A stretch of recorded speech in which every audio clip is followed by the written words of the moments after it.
My name is Kobe Rizek, and I'm the current president of the Buckley program. I'd like to welcome all of you to this firing line debate titled Trump-Syria Withdrawal and America's National Interest between Ambassador Robert Ford and Miss Mona Yacoubian.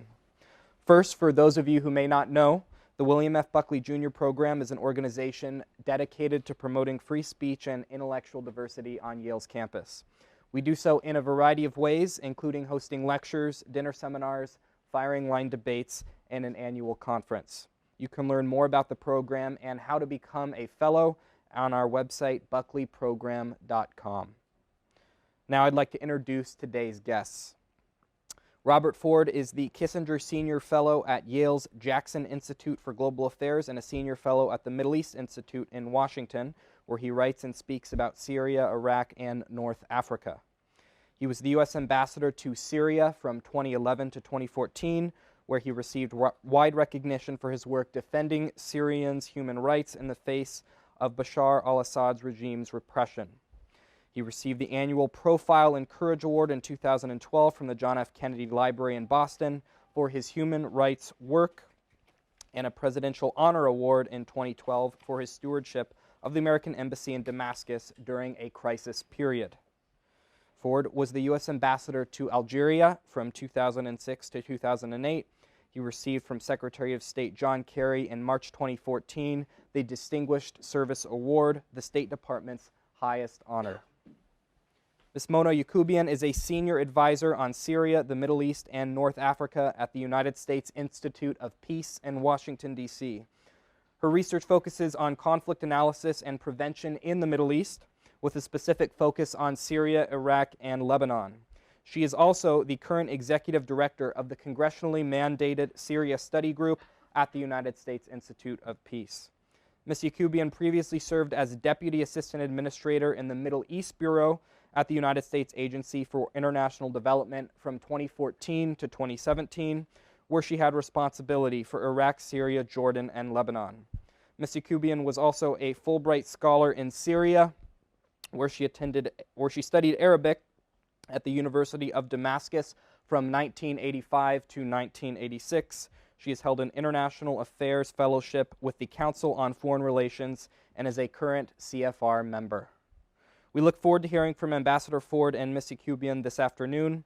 By a random coin toss, it has been decided that Ms. Yacoubian will begin with her opening statements, followed by Ambassador Ford.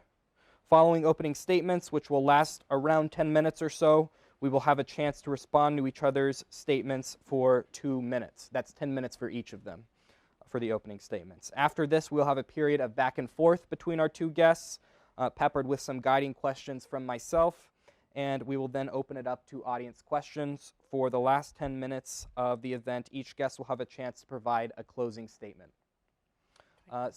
With no further ado, we will begin with Ms. Yacoubian's opening statement this afternoon. Please join me in warmly welcoming both of our guests.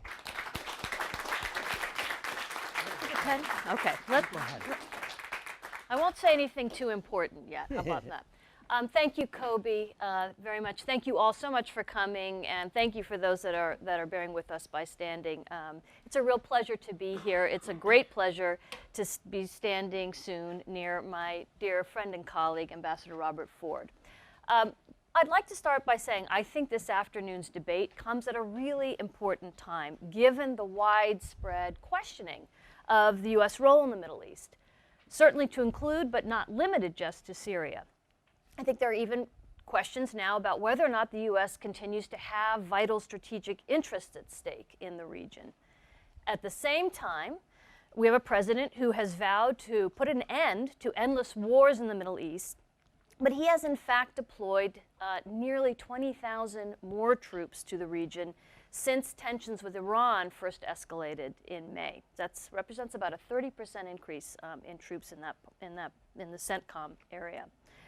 I'd argue that since 9/11, much of our intervention in the region has been wrong-headed and poorly executed at that. I was opposed to regime change in Iraq, and in many ways, I think we continue to suffer the consequences of that disastrous decision. So it may come as a surprise that I'm going to stand here before you to argue that I think maintaining a time-bounded small footprint U.S. presence in Syria is in our national security interests. I'm going to cheat a little bit here, and I'm going to argue in favor of the posture we had prior to President Trump's tweet last December, in December of 2018, in which he called for a full U.S. withdrawal from Syria. And there's been a lot of sort of whipsawing of policy since then. I'm arguing that we should have maintained that posture of about 2,000 special operations forces. In addition, that presence of special operators was accompanied by a small contingent of civilians, U.S. civilians known as Start Forward, who focused on both diplomatic and stabilization efforts.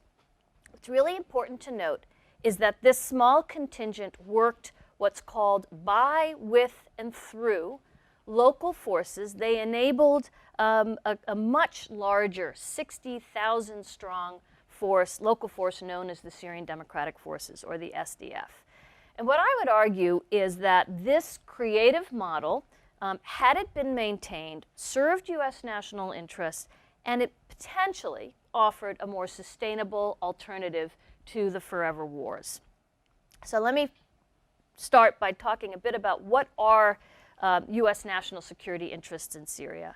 And here I would underscore from the outset, and this has been said many times before, but it bears repeating, the Las Vegas rules do not apply to Syria.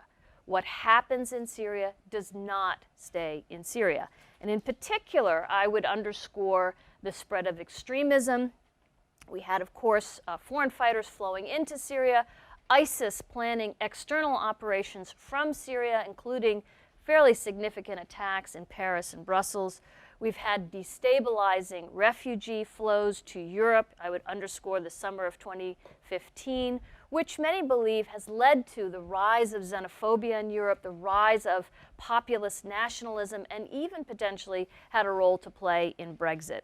More broadly, Syria has been part of what can be described as nothing less than a humanitarian catastrophe. And it's underscored how the global humanitarian assistance architecture has been completely overwhelmed, imperiling neighboring countries who host refugees, particularly Lebanon. And finally, the battlefield tactics in Syria, in particular, the use of chemical weapons by the Assad regime, in many ways has routinely transgressed the laws of armed conflict, has eroded important international norms. I'd also underscore Syria's geostrategic importance. It's located in the heart of the Middle East. It borders two key U.S. allies, Israel and Jordan, shares a long border with our erstwhile NATO ally, Turkey, shares a border with Iraq, where we've invested lots of blood and treasure over the many, many years, and Lebanon as well. So all of this, I would argue, translates to four key interests. First, setting the conditions for the enduring defeat of ISIS. Second, the need to balance against a resurgent Russia in the Middle East. Syria has been a key arena of great power competition. Third, it's important to hedge against further Iranian expansion across Syria. And fourth, I think it's important for the U.S. to be able to play a role in seeking a negotiated political settlement to the Syrian conflict. This is a festering wound in the Middle East. The Syrian conflict ultimately must be brought to an end. Let me underscore why I'm in favor of the U.S. presence in Syria, as I described. And it is really the power of what I would call this by, with, and through model. Now, the words success and Syria are rarely uttered in the same sentence, and yet I would argue that this approach that was pioneered in Syria to defeat ISIS was a singular success. We were able, with this small U.S. footprint, to oust ISIS from 20,000 square miles of Syrian territory at a relatively low cost in terms of U.S. blood and treasure. Now, even one U.S. death in conflict is one too many. But it is important to note that the U.S. lost 6 Americans in the course of the conflict, while our SDF partners bore the brunt of the casualties. They lost more than 10,000 fighters. The overall cost of the counter-ISIS campaign in Syria is estimated in the billions, as opposed to the trillion or more that was spent in wars in Iraq and Afghanistan. And I would argue in many ways, this by, with, and through approach in Syria really has been the antithesis of these previous U.S. efforts in Iraq and Afghanistan, marked by large U.S. footprint, massive infusion of resources. Those things together tended to overwhelm local actors, tended to actually provoke opposition to a foreign occupying force, and fueled massive corruption. The by, with, and through model in Syria does not aspire to large-scale nation building, as was the case in Iraq and Afghanistan. Its goals are much more narrowly defined. It is emphasizing stabilizing those areas that have been liberated from ISIS.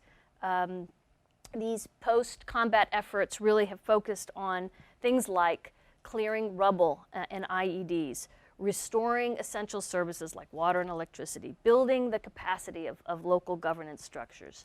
And most importantly, these efforts were really driven by local actors on the ground, the military and civilian. They did most of the work. The U.S. played an enabling role, a catalyzing role. And I think that's a really important distinction. So ultimately, the big question is, though, but how do you get out? I mean, how do you put an end to these endless wars? And I think there was an end game that was viable. I would argue it may not be anymore, but it was viable at the time, which was twofold. One was to train constituent elements of the SDF to be able to maintain internal security once the U.S. withdrew. And we were making great progress in that regard. And secondly, was to translate this U.S. presence on the ground in Syria into leverage at the negotiating table so as to help reach a negotiated political settlement to end the conflict. Now, I would be very clear, this negotiated settlement would not entail Assad's exit. I think that ship has sailed long ago, but really would be focused on helping to preserve some sort of decentralized governance in the Northeast that ultimately, far, far, far down the road, may be a template for other parts of Syria. I think that's the best we could hope for. And I would argue that the leverage we held with our presence might have made that not out of the realm of the possible.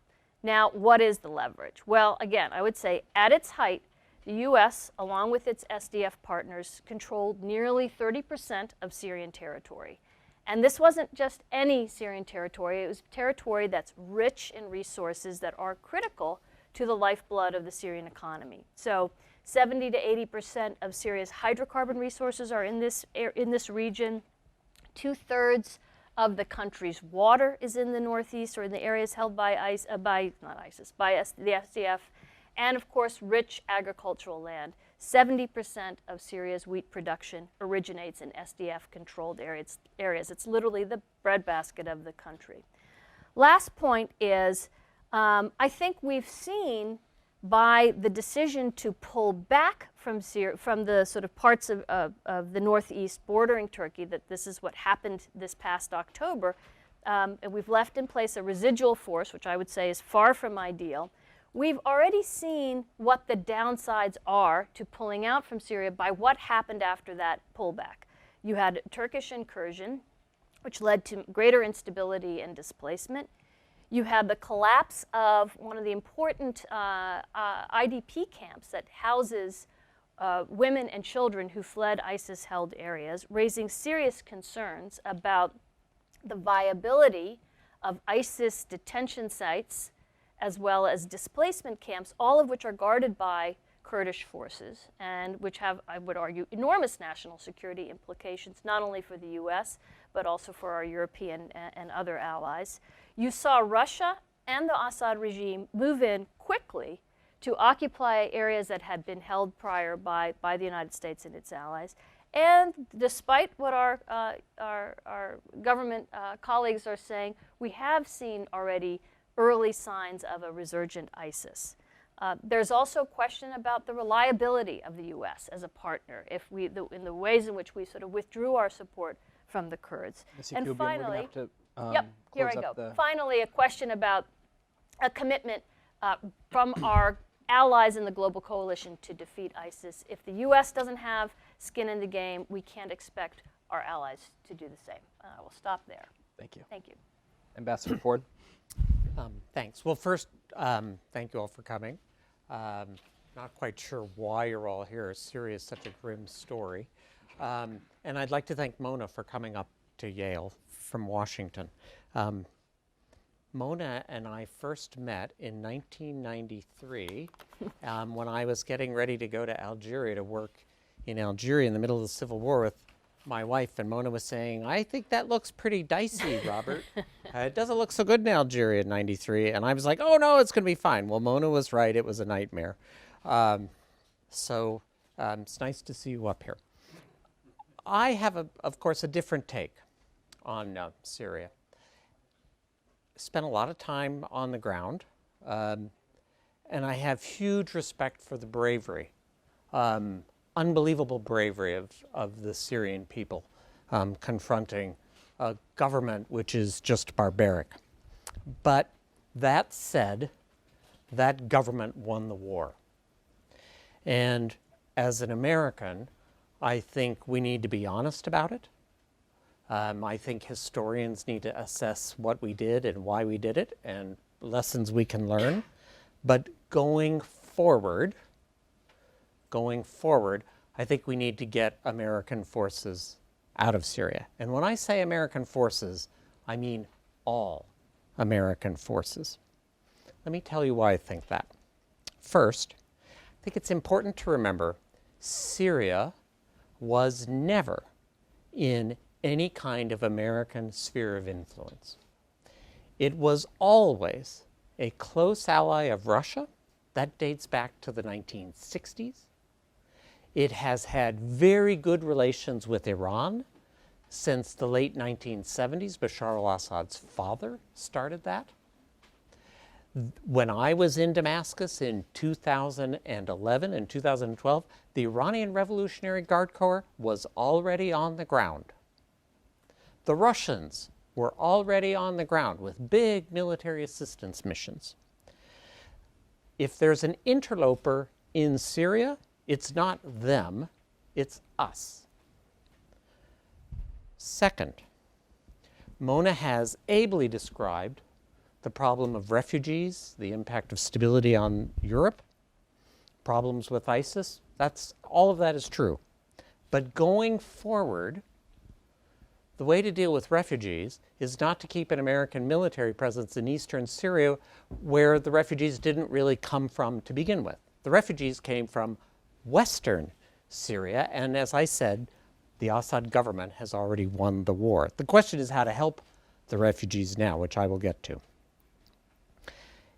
I think asking American Special Operations Forces to defeat in a sustainable way with the Syrian Democratic Forces, this Kurdish-led entity, is actually impossible.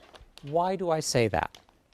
Mona's right. The by, with, and through did achieve a lot militarily, and ISIS has lost its control of territory. And that's a great thing, and it's going to make it harder for it already to do an operation like Paris again, or to do an operation like Brussels again, or the operations it conducted in Turkey, in places like Istanbul and Ankara again. The loss of territory that Mona talked about is a big achievement.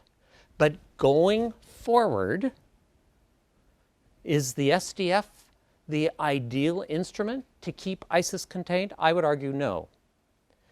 If the SDF stays, it will become a cockpit for additional regional conflict with the government in Damascus, which is unrepentant and does not accept decentralization. The Russians will back the Syrian government in that, and they have said so repeatedly. The Turks will not accept a large Syrian democratic force because they feel that that Kurdish-led force could eventually threaten Turkey's territorial integrity. And the Iranians will also back Damascus. In fact, all of the regional players that touch on this area, including Iraq, have very standoffish relations with the SDF. Even the Iraqi Kurds look at it with some suspicion. That potential for conflict actually helps ISIS. Doesn't hurt it, it helps it. The logical force to contain ISIS here forward, remember it's lost its territory, are the Russians themselves and the Syrians. And they have every interest in doing that. A lot of the ISIS fighters come from Central Asia and the Caucasus. That leaves then the question, what about the Kurds, who were our loyal partners? And they were loyal partners, and they did fight bravely, absolutely. But let's be clear, this is international politics we're talking about. We don't owe them anything. We helped them because they had an interest in getting ISIS out of places like Kobani. And we helped them. They benefited from our help, just as we benefited from their help. And it was a great temporary partnership. But that's not the same thing as a long-term alliance. In fact, I would say it just threatens to wrap us more into that conflict I was already talking about with regional states like Iran and Turkey and the Syrian government and even the Russians. Let me then just conclude one thing. Remember also about the Syrian Democratic Forces. Its leadership is Kurdish. We are holding oil fields that they are operating so that they can take the revenues to pay their soldiers. Arab populations, where the oil fields are actually located, are already complaining about the Kurds doing that. Do we really want to get in the middle of that? Since when was it an American policy to hold oil fields in the Middle East? Really, seriously, when was that? When did that become policy? The Russians have already signed contracts with the Syrian government for the operation of those oil fields. They are not going to let ISIS take them once the Russian soldiers move in. Let me conclude with this. Policy is about choices. And one of the things that I have seen since I left the State Department and left Washington and came to live in New England is that we have a lot of needs here in the United States too. And although the operation in Syria is not as expensive as it used to be, and it's now costing around $1 billion, maybe $1.5 billion a year, that's still real money. Is the marginal benefit we get from trying to tamp down whatever is left of ISIS when others could do it greater than the marginal benefit we could get to American citizens from the expenditure of $1 billion or $1.5 billion for medical programs, for education programs, for local infrastructure? I think that is a question which has not been put forward in the debate about Syria, the opportunity cost of that money. I don't think we lose much having the Russians, the Syrian government, manage that. The Russians will have to send in more forces for sure, but let them. I think that's really the question. Is that the best use of the resources? And I'm going to close there. Thank you, Ambassador Ford. Ms. Yacoubian, you would now have 2 minutes to respond to Ambassador Ford's opening statement. Okay, thank you so much. And so Robert and I are not too far off, actually. In terms of, I want to be very clear. I am in no way arguing for an open-ended commitment of the U.S. to maintain its posture in Syria. What I was saying is that, and I would continue to hammer down this point, it's a precipitous withdrawal when the gains have not yet been fully consolidated, and that is still the case, does not make sense, in my view. That we have to be very wary of what that precipitous withdrawal looks like, that it creates vacuums that ISIS will be quite able to fulfill. Unfortunately, I'm not so convinced about the Russians and their goals of defeating ISIS. They have yet to prove themselves capable of doing that. I would agree with Ambassador Ford. I don't think this is about the oil, and that's why I think the current posture is not correct. This idea that we're there to, quote, protect the oil. No, I would agree. It actually does exacerbate these grievances that Ambassador Ford pointed out. But what I'm really arguing is I think there was a time and place when we could have leveraged that posture that we had, both to help ensure that there are no security vacuums that arise by having well-trained security forces in place, by using that leverage, by the way, with the Kurds, which I would argue we did not use well enough, to compel them to sort of decentralize authority more in Arab-majority areas, to allow Arabs in those areas to have more control over their daily lives. I think we didn't do that well enough. But also to use that leverage, which I would argue was significant. And I think we could have potentially extracted more out of the Russians and the Syrians. The Russians are looking for a political settlement that has an international blessing. That's something that we could have helped to, we hold the cards with that. And I would argue that we could have used that leverage to get a better deal. Now we've essentially dealt those cards away. And so I would note that it's not so much that I'm arguing for an open-ended commitment to staying in Syria, but rather to have used that very creative model to end up putting the conflict on a better trajectory toward a more sustainable settlement. Last quick point. We withdrew rather precipitously from Iraq in 2011.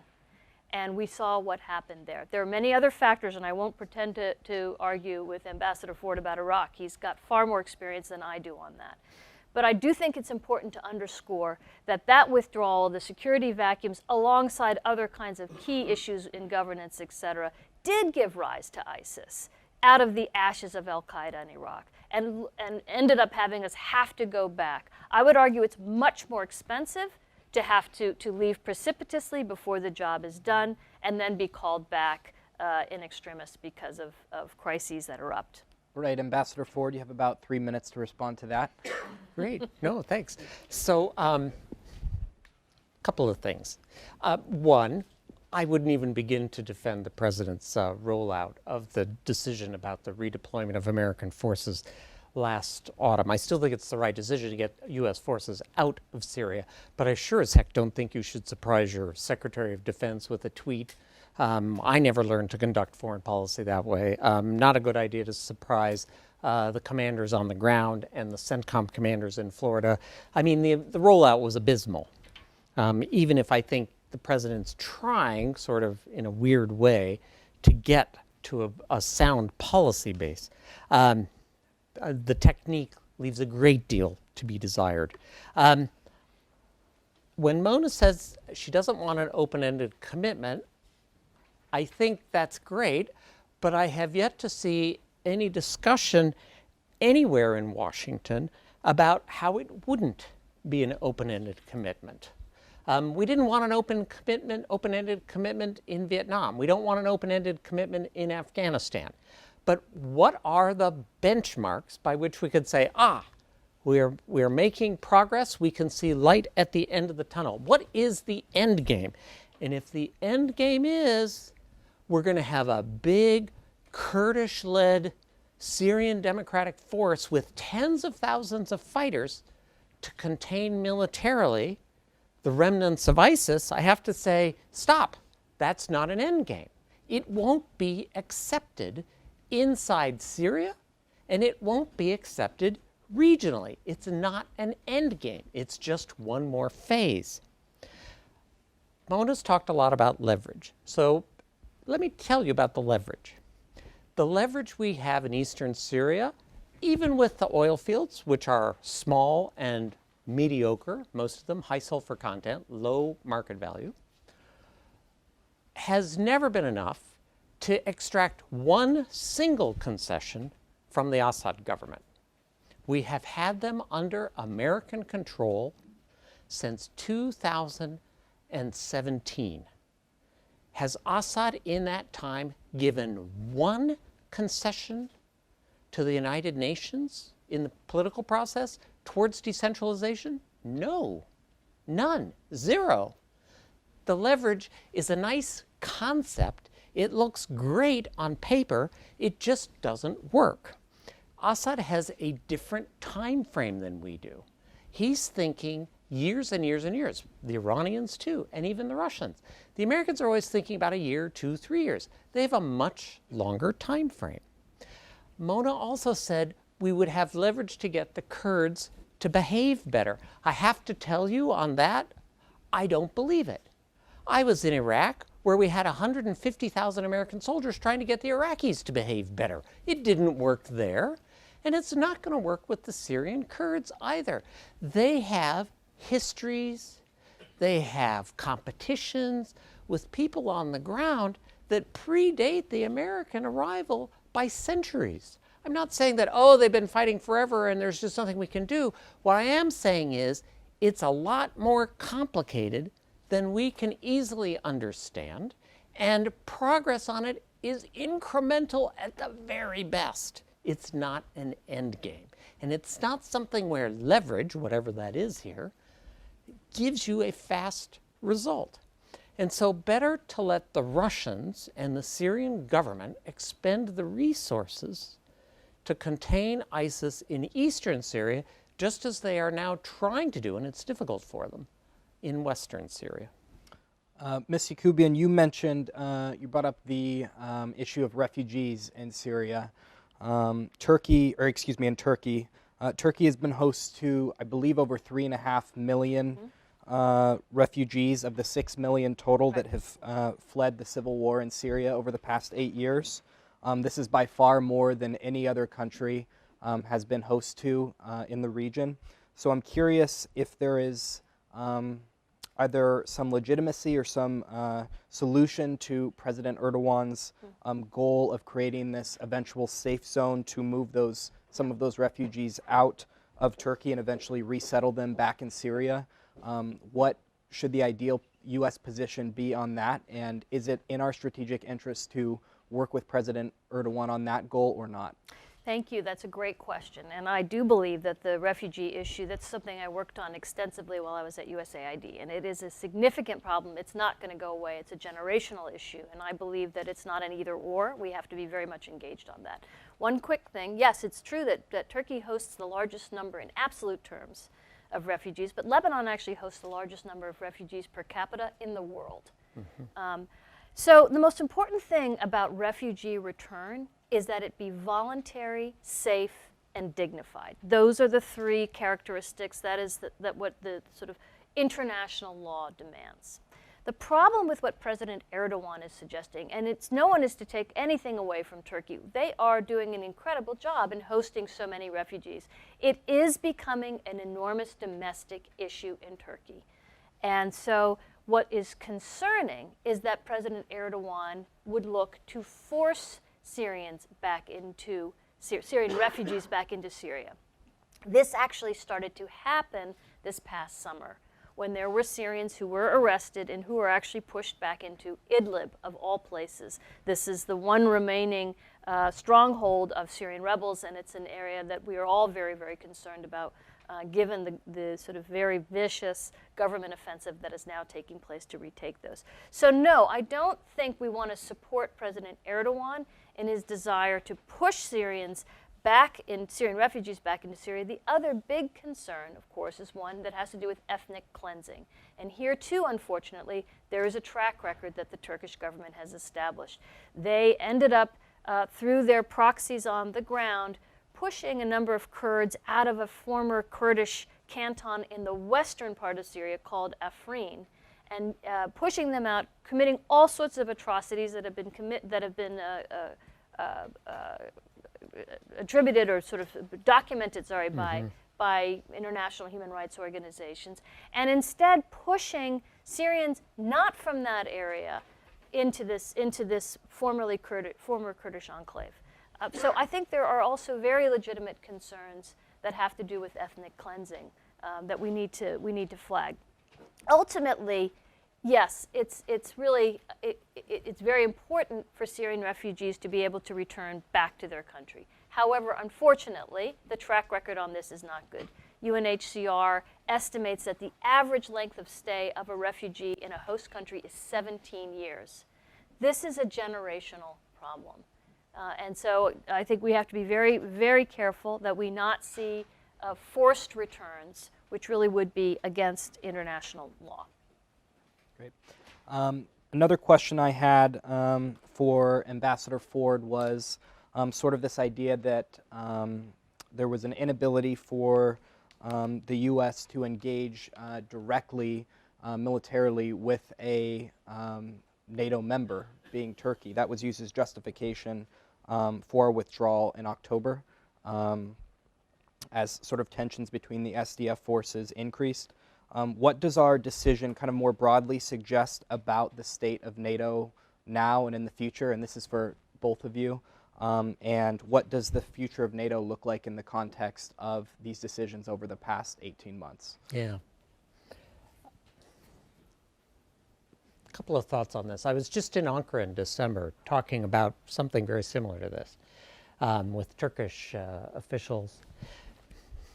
Couple of things. Number one, I think realism in foreign policy suggests that American relations with Turkey, a country of over 80 million people whose economy figures within the G20 and which has the second largest military in NATO after that of the United States, relations with Turkey just necessarily are going to be strategically more important than with the roughly 3 million Syrian Kurds of northeastern Syria. But if you listen to Turkish officials, they have been saying for years now, dating back to 2015, their extreme discomfort about the relationship between the United States and the Syrian Kurds. There are Turkish allegations, pretty detailed, of Syrian Kurdish involvement in terror attacks inside of Turkey. We have never looked at those with great seriousness, frankly. Second, Turkey itself, the Russian Air Force violated Turkish airspace in 2015. The Turks shot down an airplane, and the Russians responded vigorously. They didn't use weaponry, mercifully. The American response to that from the Obama administration at the time was, we hope the Turks and the Russians can work it out.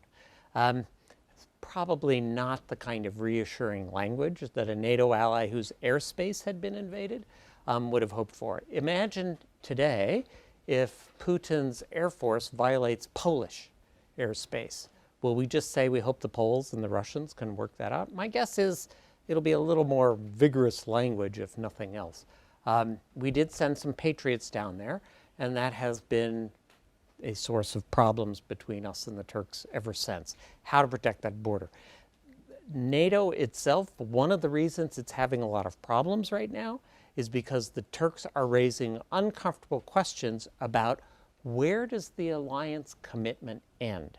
If it was designed basically to protect Turkey along the North Sea and in the Balkans, and then Central Europe, does NATO's protection for Turkey extend down to the Middle East?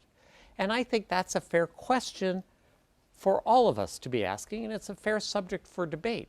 You know, we do have a defense treaty with our NATO ally Turkey, for better or for worse. That's the kind of thing that needs to be discussed when we talk about foreign policy in the Middle East, because we have allies like Turkey or Israel whose actions in the region could end up pulling us towards a confrontation that I think most Americans don't want.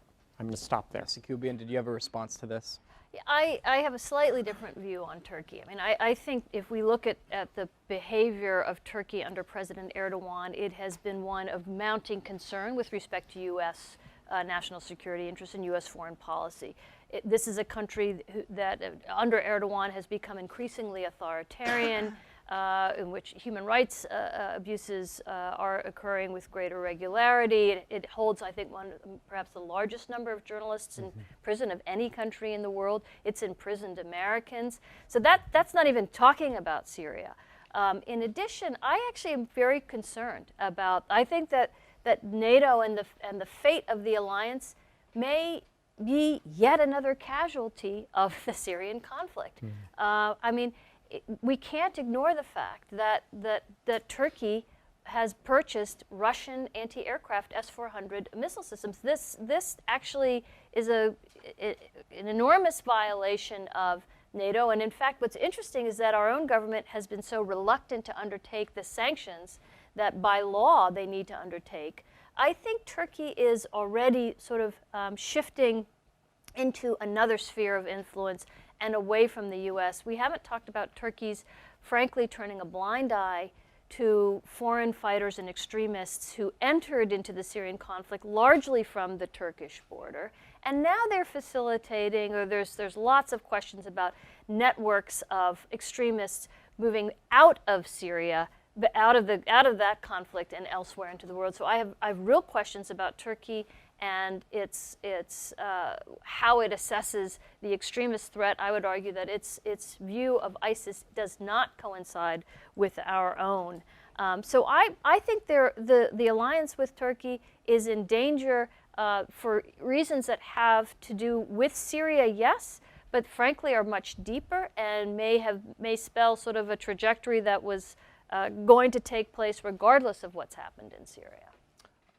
I wanted to touch again on the idea of American commitment obligation to the Kurds.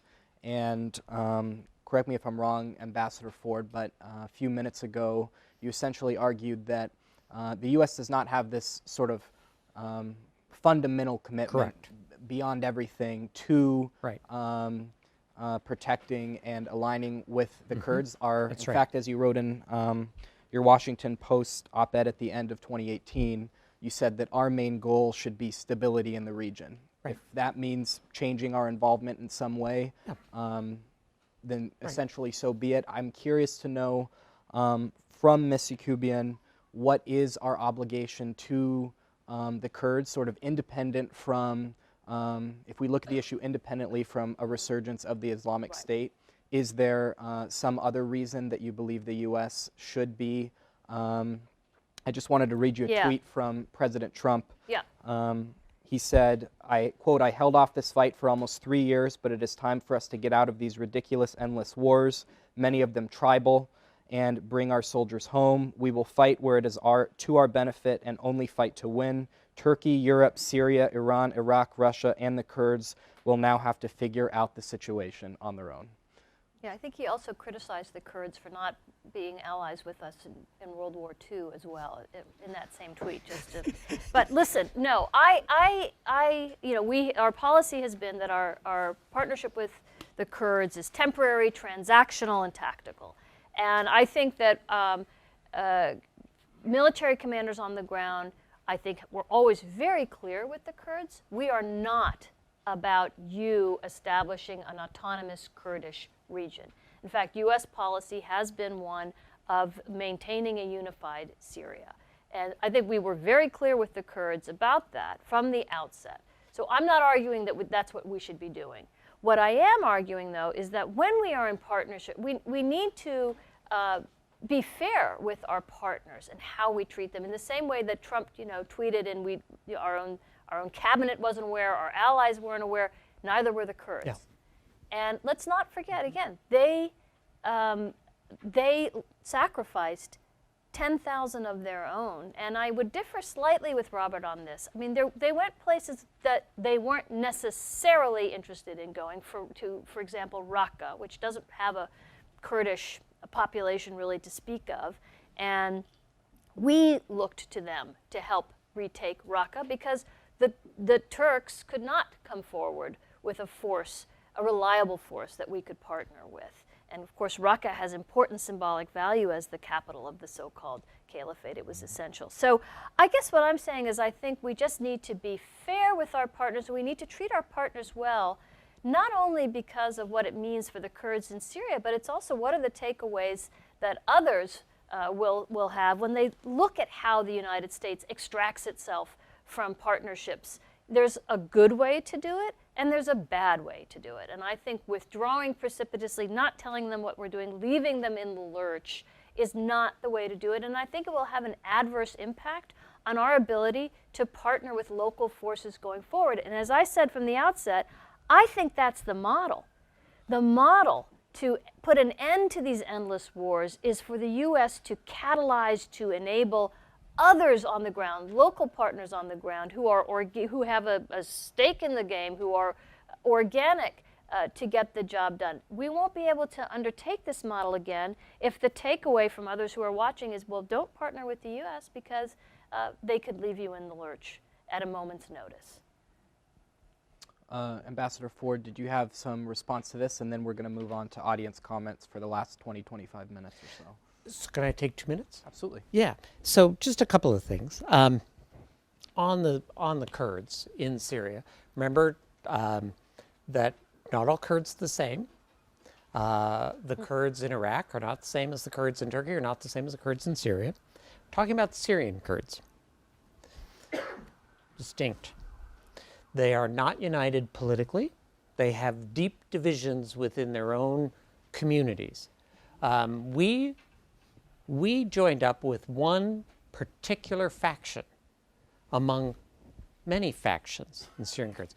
We joined up with the one that has a pretty ugly militia. A militia that was known for killing political opponents, Kurdish political opponents. One of them, Mishal Timu, I knew when I was ambassador. Jailed journalists itself. It's not to defend what Erdogan does in Turkey. It's abominable. But which itself, despite its name, the Kurdish Democratic Party, the People's Democratic Party, it's not very democratic. And their militia certainly isn't. So we just need to remember local forces themselves have their own agendas. Mona says that we didn't encourage them to think they would get support for an autonomous zone.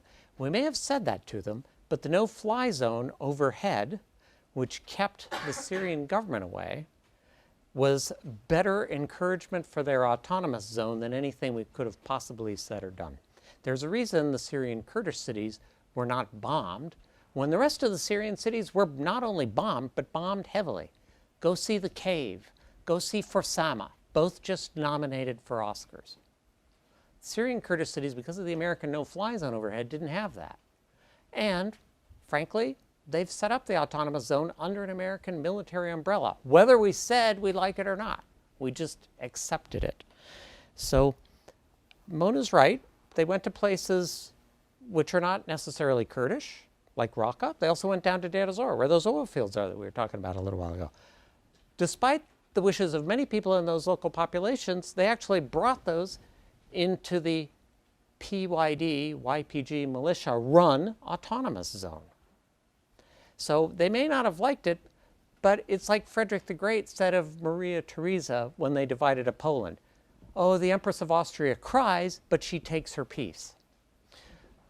Just remember, when you work with local actors, they have their own agendas, which may be very different from our agenda. Thank you.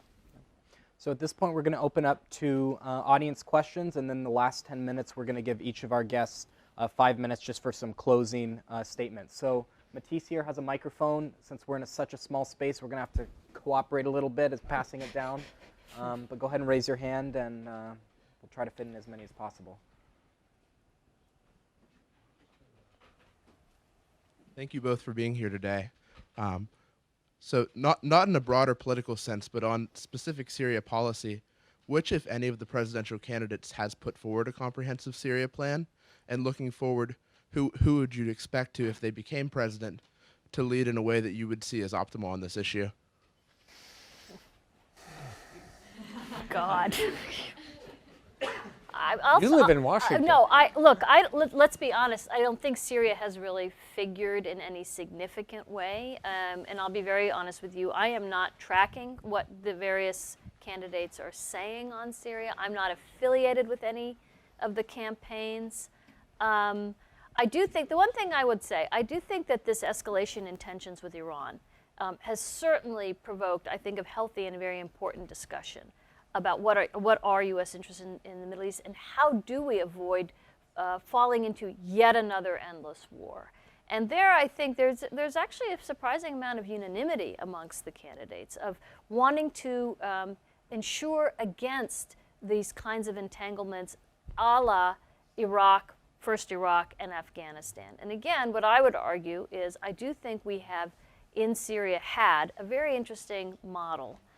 It had its faults, and I can talk about that if people are interested. But I also argue that it also was evolving, and could actually hold promise for the future. But I would not pretend to endorse any one of the candidates or say that any of them have happened upon anything, and I actually don't think Syria has really figured very much in the debate so far.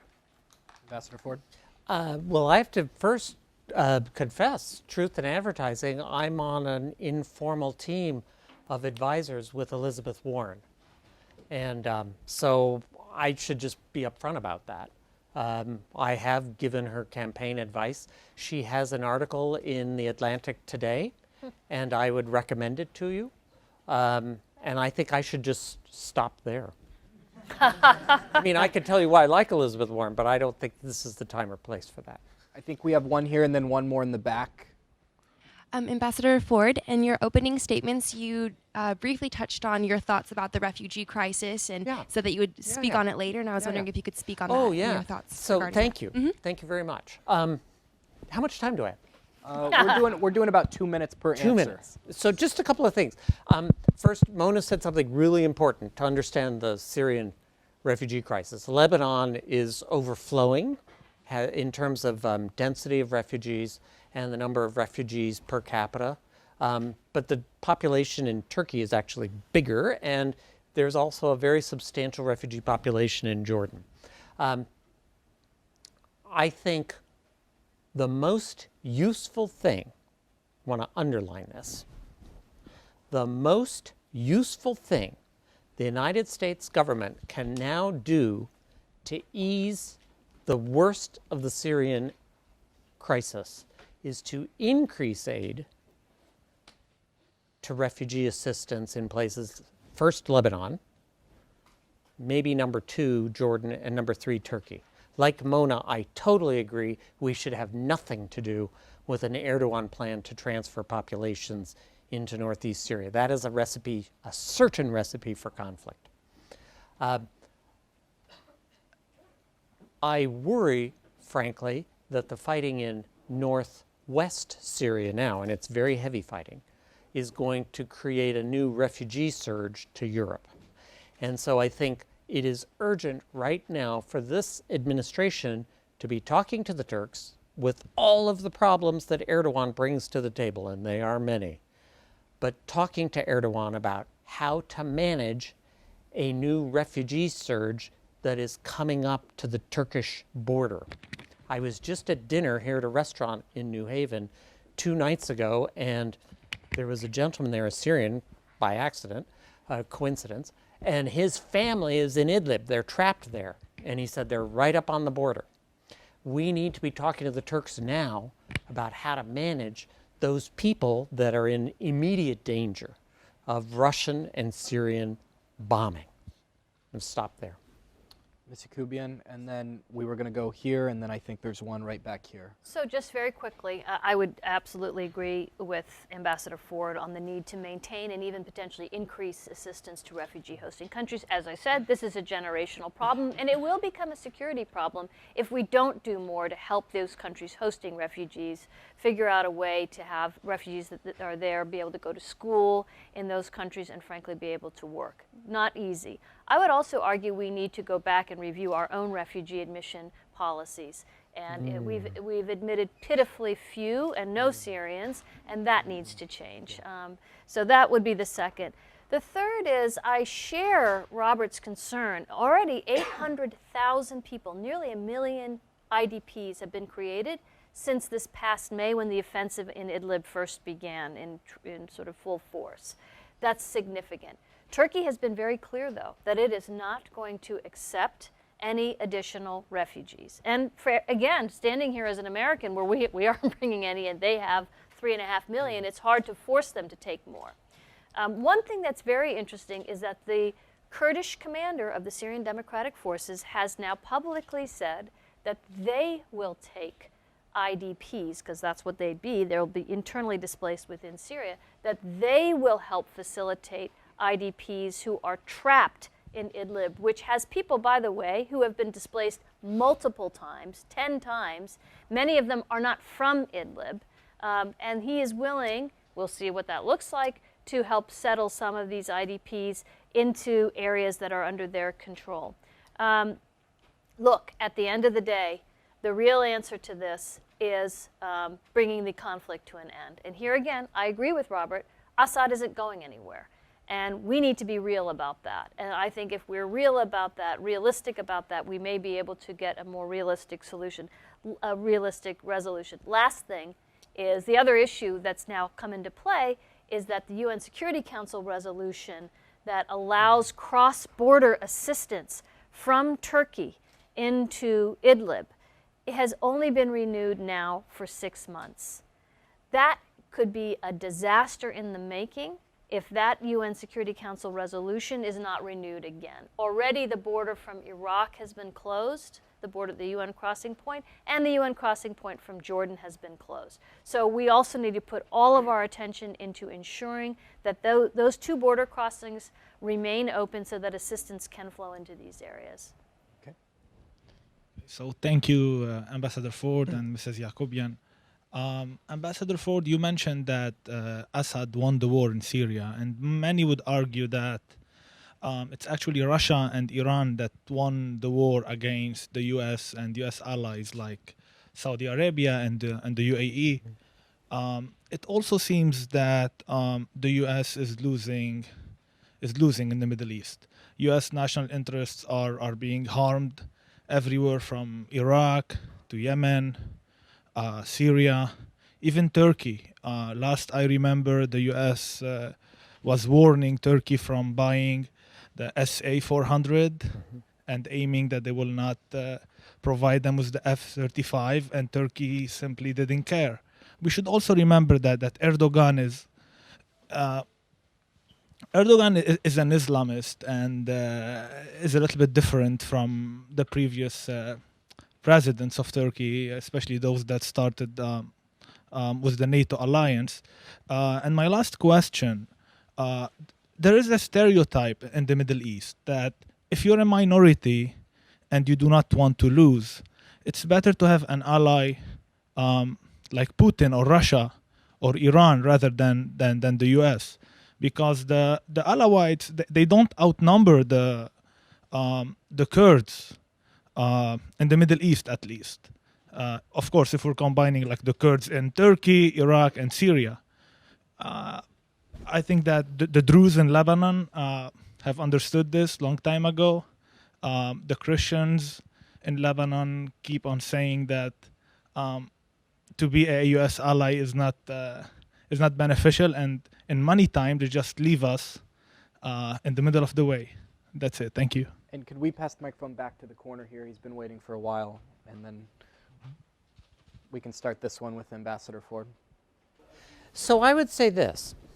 I would say that our interests in the Middle East now in 2020 are not what our interests were in 1980 or 1990 or 2000. The Middle East is different. The Middle East of 2020 is not your father's Middle East. It's not your grandfather's Middle East. And the American economy also. It's not the economy of my father or my grandfather. I think Mona and I both agree the Iraq War was a catastrophic mistake. We tried on the cheap to influence events in Syria in 2012, 2013, 2014. Didn't get anywhere. We didn't put enough resources in. Maybe we never would have gotten anywhere. We don't know. But we certainly didn't put enough in to get the result we wanted. And I think the lesson that I draw from this, above everything else, is be very careful about going into countries in conflict, especially with the U.S. military.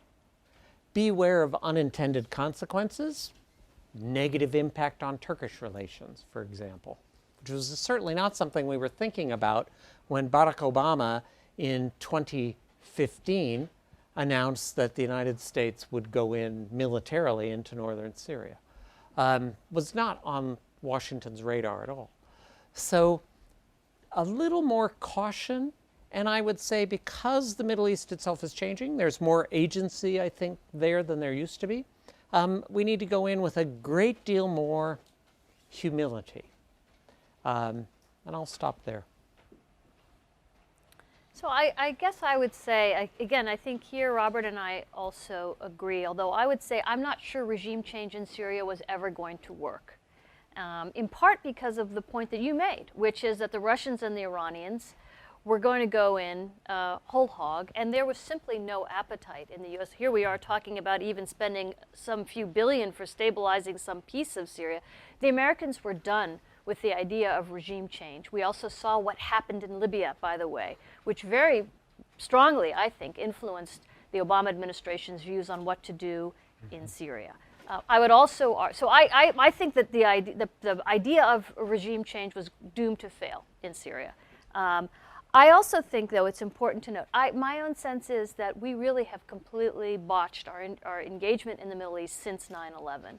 Martin Indyk, I would commend to you, has a really interesting piece in the Wall Street Journal, and he talks about the fact that there has been, quote, a structural shift in American interests in the Middle East in the 21st century that we have yet to recognize. And I think he's absolutely correct in that. I would also agree with Robert's point about greater agency. Yeah. I think there's a sea change in the way power is and how power is shaped in the region. I think that power has become much more diffuse, and so we can't afford to ignore popular sentiment. The fact that today you have the demonstrations, the protests in Iraq, in Algeria, in Lebanon, suggests that this enduring desire to live free and with better governance is something that started in around the time of 9/11, and we have yet to really figure out how to engage in a way that actually addresses those concerns. So we're going to have one last question back here, and then I'm going to ask one more quick one that I've been thinking of, and then we've cut it down to about 2 minutes each for the closing statement, just so we could leave more time for a few more questions. All right, we're good on time, right? Yeah. Sorry? We're good on time, right? Yes. Yeah, yes. okay. So this is just sort of coming off this discussion, mostly a question directed at Ambassador Ford, harkening back to your opening statement, but also this was referenced multiple times by Yacoubian, so feel free to jump in on this. You mentioned this sort of calculus of opportunity cost whenever considering our involvement with strategic partners in the Middle East, specifically Kurdish forces. And I was wondering, in discerning the extent to which we can lend credibility to our partnerships with strategic forces, is there a difference between the short-term calculus of opportunity cost with our partners and the long-term goals that we have in the Middle East? Like, is there a difference in how you evaluate relationships or maintaining the integrity or reputability of those relationships?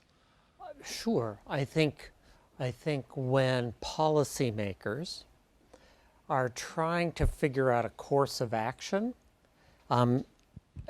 my experience, sadly, is that they're usually not thinking more than about 2 to 3 weeks ahead of time in terms of where they're trying to go. You would like them to be thinking a year, 2 years, the sort of policy planning role that an office on the 7th floor of the State Department is supposed to undertake. But instead, most people are too busy writing daily press guidance and writing briefing memos for people on the 7th floor of the State Department. They're not thinking about where do we want to be positioned in a year or 2 or 3. To underline the example I gave, Turkey, and Mona very ably lined out some of the problems with the Erdogan government. But Turkey is a country of 80 million people, occupies strategic place between Europe, Middle East, and even pretty close to Africa. Straits, the Bosphorus Straits, an important choke point. Believe me, the Russians are very aware of the Straits of Bosphorus. Read your history about what the Russians and Stalin were asking of the Turks as recently as 1947. So the relationship with Turkey obviously needs to be strategic and long-term because the geography doesn't change long-term and the size of the country is so big. Syrian Kurds, by example, and I've already talked about their political divisions, much smaller and in a place in the world which, were ISIS not around, frankly, I don't think any of us would have ever paid attention to it. This is a true story. When I was getting ready to go out as ambassador to Syria in 2010, I asked the CIA to come and brief me about the Syrian Kurds. I had been in Iraq for years and years, and I knew the Iraqi Kurds quite well. I didn't know the Syrian Kurds. A whole team of people came over to the State Department and basically said, we don't know much about them. I'm not criticizing them. It was hard to move around Syria. The Syrian government wouldn't give us permission to go out and meet them. But it wasn't a foreign policy problem. Syrian Kurdistan was not vitally important to the United States in 2010, 2011, and I would argue for the long term it won't be. So that the kind of decision-making you're talking about, I think, needs to sort of focus on large geopolitical questions and think long-term as opposed to short-term. We have an immediate extremism problem in this part of the world. We want to tamp it down. What's the best way? And as Mona said, the by, with, and through worked very well. But at a certain point you say, great, now what's next? Ms. Yacoubian, we'll have a few minutes for you to respond to these comments, and then we'll move on to closing statements. So I think all I would say is, look, I do think a couple things. One, at the time we opted to partner with the Kurds, it wasn't for lack of trying to partner with the Turks. And I was serving in government at the time.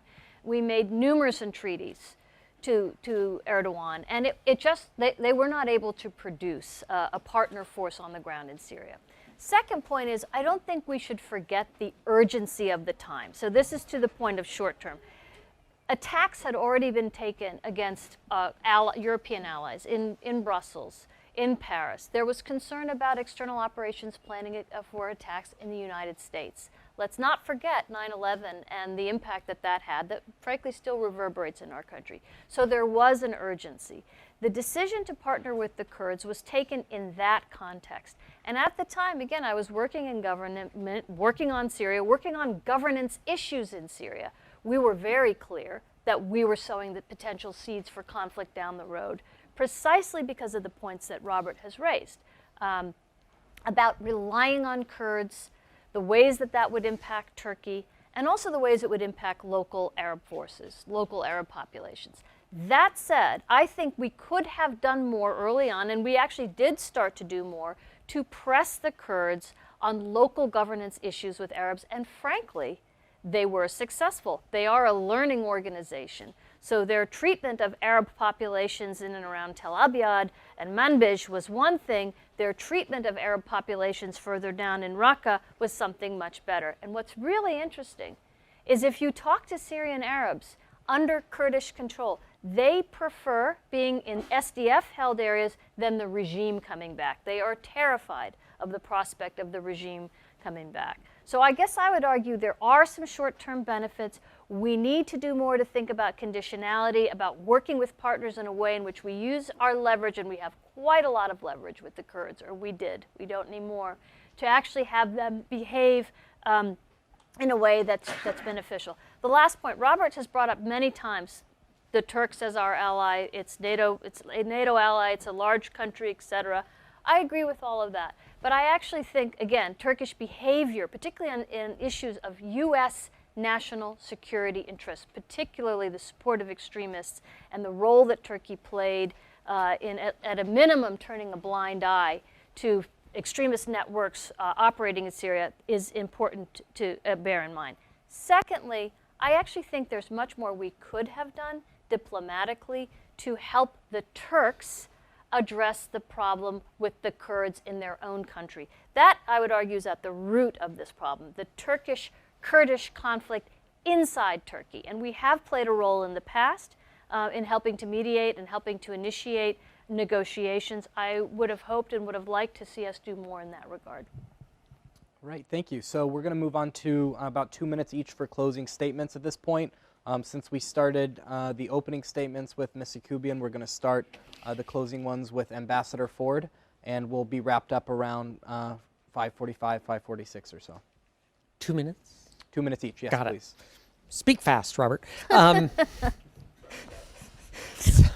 So just a couple of points to wrap up. Number one, remember, Syria was never in an American sphere of influence.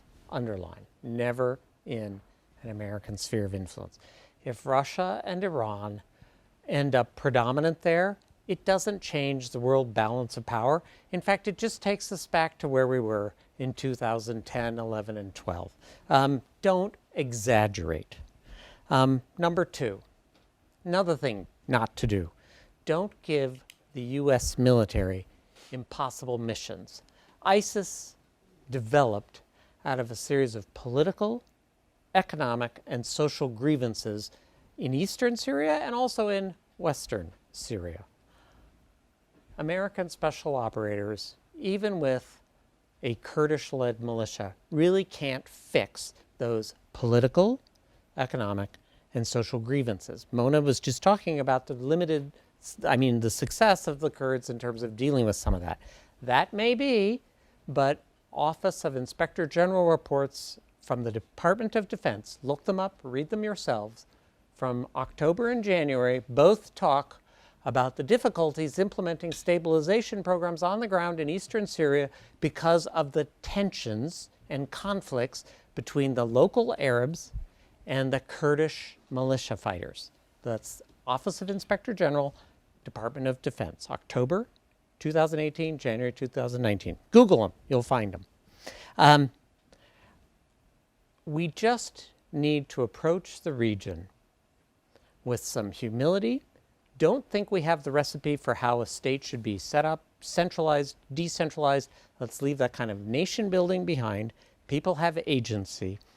Let's focus our resources where we can get the most improvement for American citizens for the buck. Thank you. And I would argue the by, with, and through model in Syria was able to do exactly that. I think, our interest in Syria, from my perspective, our national security interests really reside solely on the threat posed by ISIS or resurgent ISIS.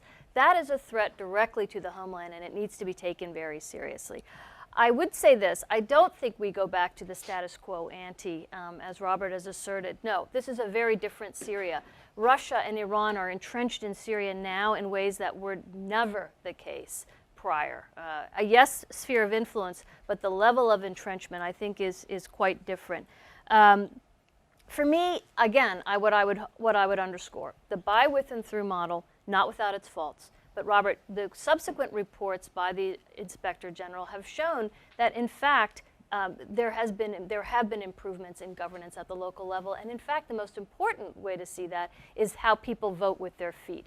Arabs have left areas that were under control by the regime, areas around Deir ez-Zor, and gone into Kurdish commanded Arab areas elsewhere. So I sort of would push back on that. Yes, it has faults, but again, I think it offered the best possible option to help consolidate gains made from the success of the military campaign without an enormous expenditure of U.S. blood and treasure.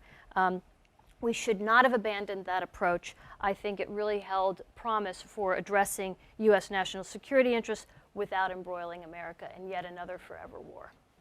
Well, thank you. Please join me in thanking both of our guests.